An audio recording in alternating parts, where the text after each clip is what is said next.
gis nga teew fi nga xamante ni mooy ci procession li nga xamante ni mooy Pod et Marichou sa teewaay dëgg-dëgg Pod ça. waaw li ma fi indi nag moom mooy Bril ku wax Bril wax Marodi donc j'ai fait la bande sonore de la saison 2 de Pod et Marichou donc bande 3 bi defuma ko saison 3 bi defuma ko mais comme Bril ak Marodi benn la Bril fait part de la famille moo tax tey bu ñu lu ñu xew rek ñoom dañ may woo ne ma sa teewaay lañ soxla ma ñëw teewal leen. bii nii yaa ko def quoi quatrième. du man maa ko def mais je fais partie de leur production même bu dul Pod et Marichou di leneen quoi man je suis de Marodi quoi.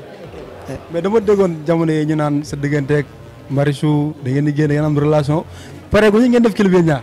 waaw loolu mooy wane ne que am na ay wax yoo xam ne ak ay laaj yoo xamante ne jarul di ko tontu ak ay wax mais tontu ko en image quoi léegi nit ñi lépp li nga xam dañ koy gis ak seen xel lu mu jàpp rek ñu xam ne loolu la parce que wax bu egg dafa ko moom su ma taxawoon naan nii la demee nii la dem après day nekk waxi dof rek. comprendre ma clip man. non di nga comprendre boo xoolee di nga comprendre xoolal image yi xool li ñuy dund xool li ñuy def ak li ñuy wane après di nga comprendre. ok am na solo Bril Five mais gis nañu ne am na dafa am jamono ji dafa am benn clip bu yëngal Sénégal wax dëgg yàlla muy branlon boobu loo dund la wala.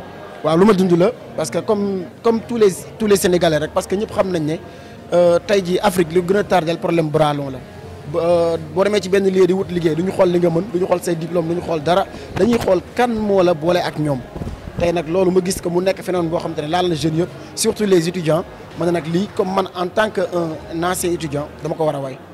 am na solo wax dëgg yàlla kontaan nañ ci yow Bril Five foofu laa jaar nuyu ki nga xamante ni Bril la rek. Bril Fight foo wala nga ne Bril.